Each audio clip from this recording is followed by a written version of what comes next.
नमो नमः। मैं मेधा एक बार फिर से आप सभी का हार्दिक स्वागत करती हूँ अपने YouTube चैनल में। यहाँ पर हम तर्क संग्रह के अध्ययन कर रहे हैं और इसके अंतर्गत मैं अभी तक 4 पार्ट बना चुकी हूँ। तो उन 4 पार्ट में हमने क्या क्या पढ़ा है एक बार शॉर्ट में देख लेते हैं। तो इन 4 पार्ट के जो पहला पार्ट था जिसके अंतर्गत हमने केवल पदार्थों को जाना था कि 7 पदार्थ हैं। उसके बाद दूसरे पार्ट में हमने द्रव्यों को जाना था, जो 9 द्रव्य थे उनके बारे में। तीसरे पार्ट में हमने गुण पढ़े थे, गुण हमारे पूरे नहीं हुए थे तो गुण का ही अभी तक हमारा पार्ट चल रहा है। तो गुण के हमने पहले वाले में कहाँ तक करा था? हमने करा था बुद्धि से पहले पहले भाग, रूप रस गंध स्पर्श संख्या परिमाण पृथकत्व संयोग विभाग परत्व अपरत्व गुरुत्व द्रवत्व स्नेह शब्द, यहाँ तक करा था। उसके बाद अगले वाले में हमने बुद्धि पढ़ा था। तो बुद्धि का विषय थोड़ा विस्तृत है। तो यहाँ बुद्धि के विषय में मैंने अभी आपको जो बताया था वो बुद्धि के 2 भेद थे, स्मृति और अनुभव। चौथे पार्ट में तो उसमें स्मृति अनुभव थे, उसके बाद फिर यथार्थ अनुभव और अयथार्थ अनुभव, अनुभव के 2 भेद थे। तो उसमें यथार्थ अनुभव के 4 करण बताए थे, प्रत्यक्ष अनुमान उपमान और शब्द।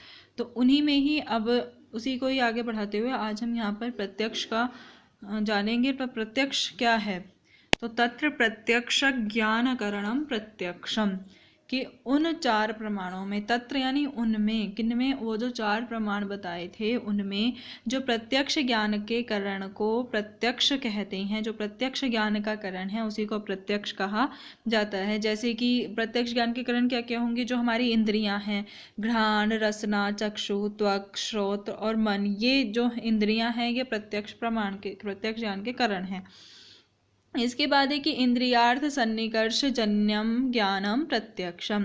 इंद्रियार्थ, इंद्रिय और अर्थ यानी पदार्थ के जो सन्निकर्ष, सन्निकर्ष कहते हैं संबंध को, उससे उत्पन्न ज्ञान, जन्य यानी उत्पन्न, ज्ञानम प्रत्यक्षम, उसी को प्रत्यक्ष कहते हैं। इंद्रिय और पदार्थ के सन्निकर्ष से उत्पन्न ज्ञान को प्रत्यक्ष कहते हैं। अथवा इसे ऐसे कह सकते हैं कि जिस ज्ञान में दूसरा ज्ञान कारण न हो उसे प्रत्यक्ष कहते हैं।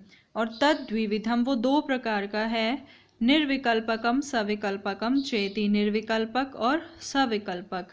अब निर्विकल्पक सविकल्पक क्या है वो यहाँ बताते हैं कि तत्र निष्प्रकारकम ज्ञानम निर्विकल्पकम यथेदम किंचित, कि जिस ज्ञान में निष्प्रकारक हो अर्थात विशेषण विशेष्य, या फिर न्याय की भाषा में विशेष्य प्रकार से शून्य हो, उसको निर्विकल्पक ज्ञान कहते हैं।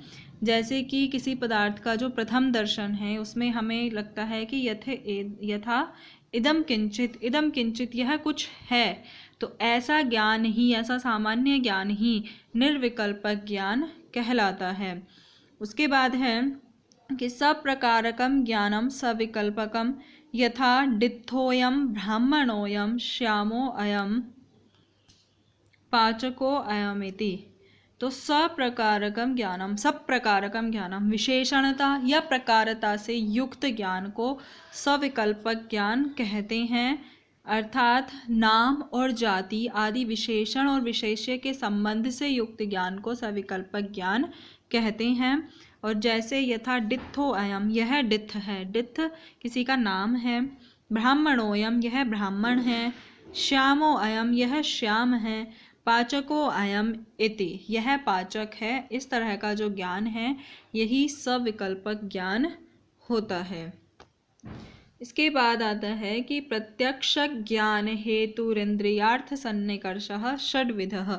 प्रत्यक्ष ज्ञान के कारण इंद्रिय और अर्थ यानी पदार्थ के सन्निकर्ष यानी संबंध 6 प्रकार के होते हैं। तो वो 6 प्रकार कौन कौन से हैं? वो हैं संयोगः, संयुक्त समवायः, संयुक्त समवेत समवायः, समवायः, संयुक्त समवायः, विशेषण विशेष्य भावश्चेति।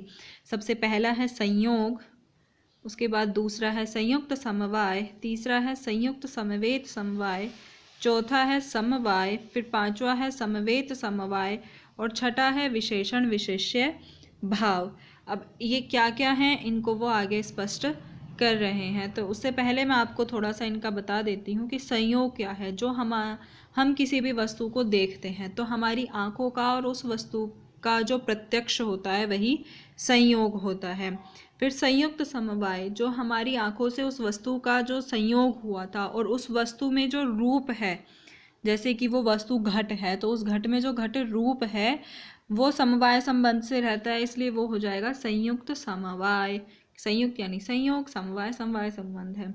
उसके बाद तीसरा है संयुक्त समवेत समवाय। तो जो हमारी आंखों से उस घट का संयोग हुआ था और उस घट के संयोग में क्या था, घट रूप था, और उस घट रूप में भी क्या है, घट रूपत्व है।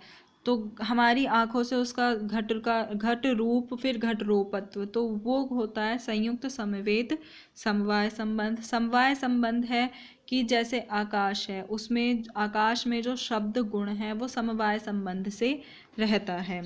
उसके बाद है समवेत समवाय की जो वो हमारे जो स्रोत थे उनसे जो शब्द जाति थी, तो शब्दत्व जाति के जो प्रत्यक्ष था वही समवेत समवाय होगा। उसके बाद है विशेषण विशेष्य अभाव। ये होता है अभाव के प्रत्यक्ष में, जहाँ पर जैसे घट का अभाव है तो वो होता है विशेषण विशेष्य भाव सन्निकर्ष। तो सबसे पहला सन्निकर्ष यहाँ पर दिया है संयोग। तो चक्षुषा घट प्रत्यक्ष जनने संयोगः सन्निकर्षः, कि चक्षुषा यानी चक्षु से या नेत्र से घटादि द्रव्य के, घट प्रत्यक्ष घटादि द्रव्य के प्रत्यक्ष जनने प्रत्यक्ष ज्ञान में संयोगः सन्निकर्ष, संयोग सन्निकर्ष होता है। नेत्र और जो घट है वो दोनों ही द्रव्य हैं। इसके बाद है संयुक्त समवाय का। तो घट रूप प्रत्यक्ष जनने संयुक्त समवायः सन्निकर्षः। घट रूप प्रत्यक्ष जनने यानी चक्षु से घट के रूप का जो प्रत्यक्ष है वही संयुक्त समवाय सन्निकर्ष है। कि चक्षुः संयुक्ते घटे रूपस्य समवायात्, चक्षु से संयुक्त घट द्रव्य में जो रूप गुण समवाय संबंध से रहता है। उसके बाद अगला है तीसरा, रूपत्व सामान्य प्रत्यक्षे संयुक्त समवेत समवायः सन्निकर्षः। चक्षुः संयुक्ते घटे रूपम समवेतम तत्र रूपत्वस्य समवायात्, कि चक्षु से जो रूपत्व जाति के प्रत्यक्ष में संयुक्त समवेत समवाय सन्निकर्ष होता है। अर्थात जो चक्षु से संयुक्त यानी चक्षु से हमारा संयोग हुआ उस घट का, उस घट में जो घट रूप है उससे समवेत, उससे समवाय संबंध में वर्तमान जो रूपत्व जाति है वही समवाय संबंध से उसमें रहती है। तो ये हो गया संयुक्त समवेत समवाय। उसके बाद समवाय आता है। तो समवाय है कि श्रोत्रेण शब्द साक्षात्कारे समवायः सन्निकर्षः कर्णविवर्वर्त्याकाशस्य श्रोत्रत्वात् शब्दस्याकाशगुणत्वाद् गुणगुणिनोश्च समवायात्, कि श्रोत्र से जो शब्द यानी शब्द गुण है तो उसके प्रत्यक्ष में, उसके साक्षात्कार में समवाय सन्निकर्ष होता है। कर्ण विवर में रहने वाला जो आकाश वो श्रोत्र है, अर्थात कर्ण विवर जो कर्ण का छिद्र है उसमें रहने वाला आकाश श्रोत्र है। और आकाश का जो गुण है वो शब्द गुण है, आकाश का गुण शब्द है। और गुणी जो द्रव्य में गुण समवाय संबंध से रहता है, गुण गुणिनोश्च समवाय। तो उस गुणी में जो गुण है वो शब्द गुण है, उसमें वो समवाय संबंध से रहता है। अर्थात जो आकाश में जो शब्द गुण है वो समवाय संबंध से रहता है। शब्दत्व साक्षात्कारे, उसके बाद अगला आता है पांचवा, कि शब्दत्व साक्षात्कारे समवेत समवायः सन्निकर्षः। श्रोत्र समवेते शब्दे शब्दत्वस्य समवायात्, कि श्रोत्र से शब्दत्व जाति के प्रत्यक्ष में समवेत समवाय सन्निकर्ष है। और श्रोत्र से समवेत जो शब्द में जो शब्दत्व है, अर्थात श्रोत्र से जो समवाय संबंध से वर्तमान वो जो शब्द है वो उस शब्द में जो शब्दत्व जाति है वो समवाय संबंध से रहती है, इसलिए वो हो गया समवेत समवाय सन्निकर्ष। इसके बाद अंतिम है अभाव प्रत्यक्षे विशेषण विशेष्य भावः सन्निकर्षः। अभाव के प्रत्यक्ष में, अभाव प्रत्यक्ष, अभाव के प्रत्यक्ष में विशेषण विशेष्य भाव संबंध है। घटाभाववत् भूतलम् इत्यत्र चक्षुः संयुक्ते भूतले घटाभावस्य विशेषणत्वात्। जो घटाभाववत् भूतलम अर्थात जो घट के अभाव वाला ये भूतल है, तो इत्यत्र यहाँ पर इस ज्ञान में जो चक्षु से संयुक्त जो भूतल है, भूतल क्या हुआ, विशेष्य हुआ, उसमें घटाभाव है वो विशेषण है, तो इसलिए वो अभाव का प्रत्यक्ष हुआ, विशेषण विशेष्य भाव सन्निकर्ष। तो एवं सन्निकर्ष षट्कजन्यम ज्ञानम प्रत्यक्षम तत्करणम इंद्रियम तस्मात् इंद्रियम प्रत्यक्ष प्रमाणमिति सिद्धम। तो इस प्रकार जो बताए गए जो संयोग आदि जो 6 सन्निकर्ष थे, उनसे जन्य ज्ञान, उनसे उत्पन्न ज्ञान ही प्रत्यक्ष है, और तत्करणम इंद्रियम, और उसका जो करण है वो इंद्रियां हैं, और तस्मात् इसी कारण से इंद्रियम, इंद्रियां ही प्रत्यक्ष प्रमाणम, इंद्रियां ही प्रत्यक्ष प्रमाण हैं, इति सिद्धम, यह सिद्ध हुआ।